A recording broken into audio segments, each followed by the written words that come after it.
Hello, and welcome back to my Robert Rodriguez retrospective. And today, I'm talking about the film Spy Kids, released in 2001.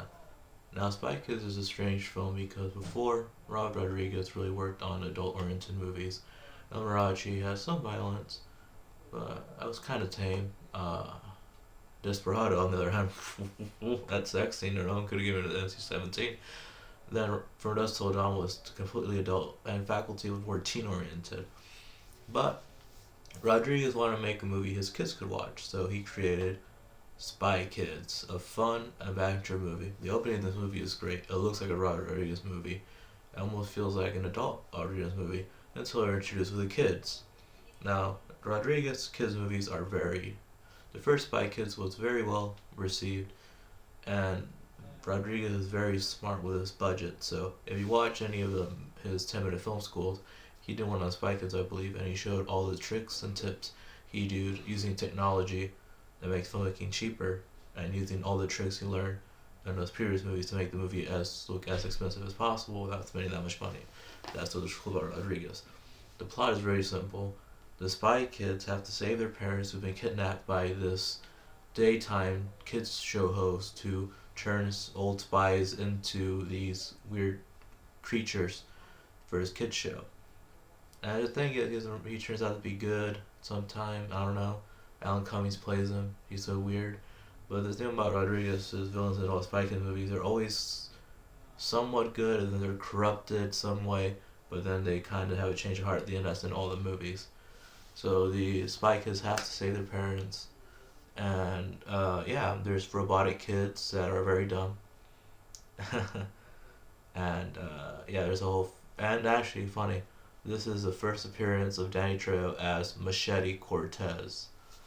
If you don't know, Machete movies later are more adult oriented, but it was the first time he actually played Machete in a way. I don't know what Machete Cortez is the same character in the Machete movies, but who knows.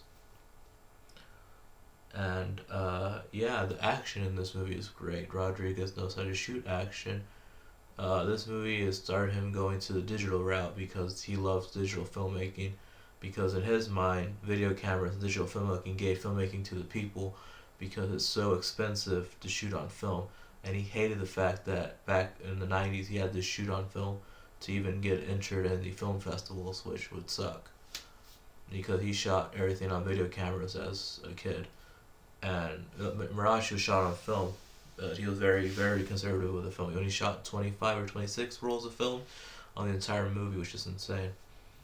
But nowadays, with SD cards, like I'm using right now, you can shoot for hours and hours and, just store it somewhere, store the footage you already shot and make room and shoot some more. So, we have fucking terabyte hard drives, external hard drives now, where you can have so much footage. And this movie is when Rodriguez really went into digital, in my opinion. And it works. This film is funny in a way. The kid actors aren't great, but they're still very passable. I really like Daryl Sabara, who plays Junie, and Alexa Vega, who, oh my god, if you see her in this movie, then Machete Kills. It's like, what? And basically, all the kid actors do a fun job. Everyone's great. Everyone's having a lot of fun. Antonio Banderas is in this movie. It's just a movie about family, like a lot of Rodriguez movies are. He's estranged from his brother Cortez, Machete Cortez. He comes at the end and fights the robots with them, and they all have fun. And it's just a fun kids movie with some great action. And it just shows Rodriguez has a love to making movies. He didn't want to make movies for his kids. He just wants movies that the kids can watch because he just loves making movies for a whole audience. That's his thing. He loves making movies. And this movie really shows that he's very creative, even in the kids' movie field, because it's still creepy sometimes. Those thumb things are so weird. The kid robots are weird. Everything's weird. The ending's pretty fun. And yeah, it was obvious there's gonna be a sequel just from the first movie. But yeah, the first Spy Kids movie is actually one of my favorite Rodriguez movies, my favorite kids movie. No, I think Spy Kids 2 is my favorite one of his kids' movies.